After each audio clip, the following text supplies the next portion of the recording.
Good morning, Sean here, Mountains Garage. It's been a while since we did a shop life video. So it's a quiet Saturday morning. Let's take a walk around. We're into late November.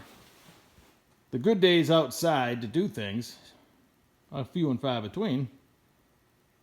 But yesterday was 50 degrees. It was about an hour before dark and I finally decided to wash these two blocks. I wanted to do it outside. Figuring it was going to be a method, and I had a method chosen. The 377 has freeze plugs. It's already painted. Has cam bearings in it. I didn't want to do anything that was going to harm that. The 421 is bare metal. No plugs, no cam bearings. She's empty. She's raw cast iron. So I didn't want it to end up rusting. But there's a lot less damage to be done if I put it in my green parts washer over there in the messy background. Its job is to eat things down. It would eat the paint off this. I'd have to sand it and repaint it, and it's just going to make more of a mess. Just trying to avoid that. Out of all the engines I've ever built, I've only done the soap and water trick one time because I saw it on TV or read it in a magazine, and I won't do that again. Introducing water to cast iron that you just paid to have machined, never a good idea. I know people still do it, probably, but not many. I'm sure there are better methods. So a month or so ago, I'm watching an episode of Roadkill Garage, Working From Home, with Steve Dulcis. I always get his last name wrong. Dolchek, Freiberger calls him. And he's assembles a lot of engines. He's on Engine Masters, and he's tired also of washing and will not wash with soap and water anymore for the same reasons. And he has this cheap solvent gun hooked up to a jug of mineral spirits, a paint thinner, and that's how he's washing blocks. I'm like, I think I'm going to do that. I tried it before with a paint gun, and the fan pattern wasn't favorable. So I took this $13 thing out of the box, and it had this. This is what it had for an air fitting. It's no thread that I recognize. I don't know what you do with this end. It's, we're off to a bad start. It was getting dark outside, and I really wanted to get this job done. I'd already rolled the engines outside. So I took my 1/4-inch pipe tap and managed to not split the handle and got an air fitting into it. And this clear tube needs to be about 6 feet longer so the jug could sit on the ground. I had to hold it in my hand, but hey, no big deal. But once we got past that hurdle, this did an awesome job. It'll blow all the way through all the galleys. It'll blow one end of the block to the other. You can get into every hole. It didn't even really hit the ground. It would spray onto the block and just disappear. The ground didn't even get hardly wet. And I bought 2.5 gallons thinking I was going to use a ton. That's what I did for 2 engines, and I washed each one twice. So thoroughly impressed, and then you can either shut the solvent knob off and use this as a blowgun. I went and got my actual blowgun, blew them off, and overnight they're dry. And I oiled the cylinders, but everything else I left raw, and nothing is rusted. Seems to leave a slightly oily film. I'm going to say this is a good method. I buy a lot of parts that all get shipped to my house. And I'm pretty lucky, I think. Over the years I've had some stories to tell, but for the most part, most everything shows up. This set of LS Nova headers came from California, UPS. It took them 9 days. It was free shipping, but I think they walked them here in a wheelbarrow. So they end up on my porch. There's a hole in the box, and the header bolts are now in a bag, but they weren't. They all came out through that hole. Well, 8 of them are on my porch. It takes 12 to bolt a set of LS headers to the block on both sides. So I wheeled them down to the shop thinking there's no way all the header bolts are going to be there. And believe it or not, they were. Now I have bought enough of these stainless eBay headers that I'm actually going to do a separate video on them because that's a whole other story. It's a pretty good story actually, but I felt pretty lucky that day because all the header bolts were there. And I don't know how, because the hole was down, and on my porch were half of my header bolts, more than half of my header bolts. Unfortunately, next to this box was the head gaskets that I showed you from another video that were bent in half due to poor packaging and let's face it. It's a rough ride from here to wherever they came from.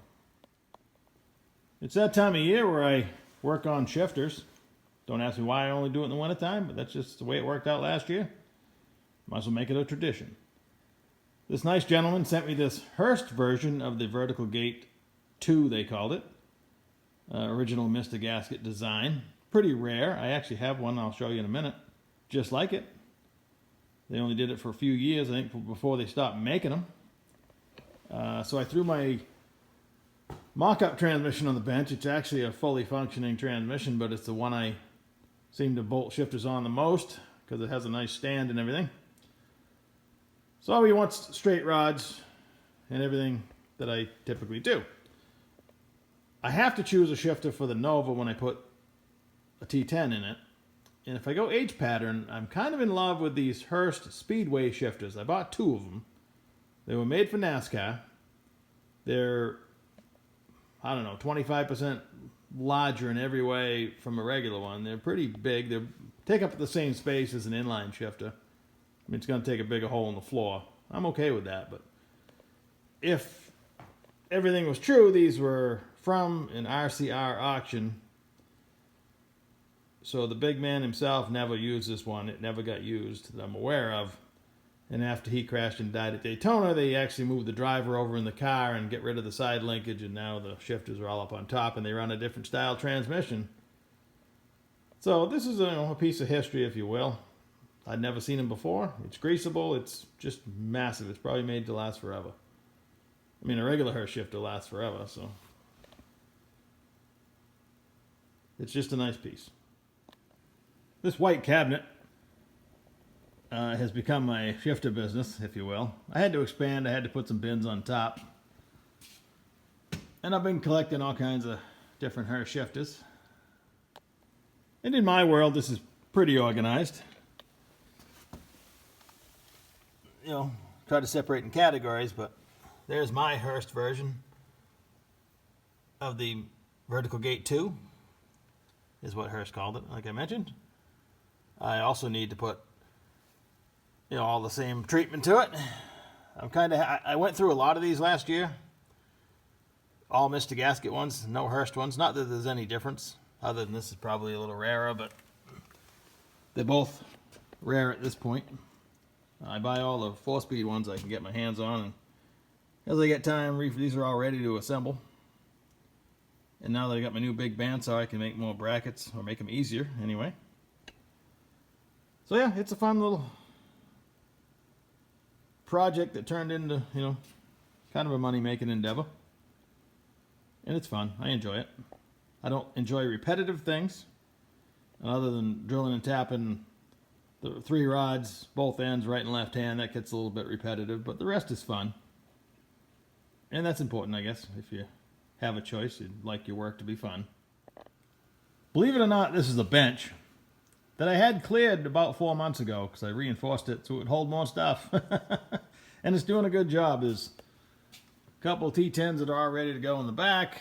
That's a Muncie I just picked up. It's the only assembled Muncie I have. I have another one in a box. These are 9-inch Fords that I have built that I actually bought some storage cases for them yesterday to get them off the bench. I bought 2 cases and I have 3 rear ends, so that doesn't make a lot of sense. But from here over is all small block stuff, or engine parts. That's a big block oil pan, but kind of excited to get all the engines assembled and have most of my bench back. It's a plan. And I'm going to try not to just pile more stuff on it, but this whole thing was kind of a good idea / bad idea. It's handy. I have a lot of stuff. If I took it out, I'd have to find homes for a lot of things. But I just stuck it in here. I didn't even paint it because it was, one of the things I'll get to it, like my window trim. And once it's in place and you start using it, well, you know what happens. But it's wicked handy. Things store underneath. I made a bench out of the first rack, and then it didn't start out this way, but there's a lot of stuff tucked in here, and I use it a lot. It needs to be reorganized someday. When I pull an engine out of a vehicle, I'm really good about taking all the accessories it's going to take to reinstall it back in the car. When I pulled the 307 out of this Nova, I saved the oil pressure and water temp senders and most everything I needed. I did save the power steering brackets because they were kind of special. But I didn't save the pulleys and the alternator brackets and all. I let that go with the engine. The guy really wanted a turnkey motor. That's what he got. And I knew I had enough of that stuff laying around. So I've been picking around because I didn't anticipate putting a small block back in this car. And you can buy all new stuff, but I have all this stuff and it's probably better quality. So that pulley's going to take some work, but that'll clean up. That's the correct lower pulley. I don't know about what style outlet I'm going to run. This would have had a external regulator. In fact, the regulator's still there, and I'm going to convert it to something else probably. We'll see. So the upper pulley, this is typical. I have a whole pile of these. There's only 2 of them here, but there's more. And then I found this larger one, which actually clears.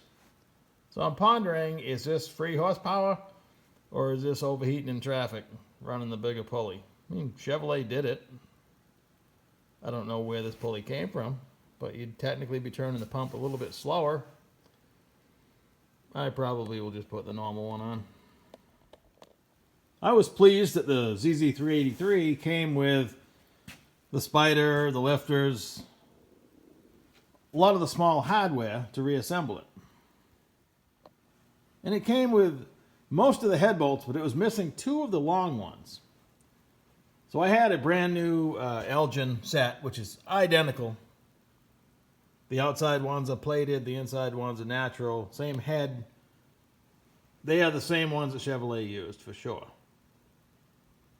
But I was missing the 2 long ones, so shopping around one night for $2.99 a piece, plus I had to pay a little shipping. I bought 2 brand new GM head bolts, and now this is a full set that I still have to clean and everything else. So I got $12 in it so far. I had already ordered this whole set of these that had come clean with the sealer on them and everything for $27.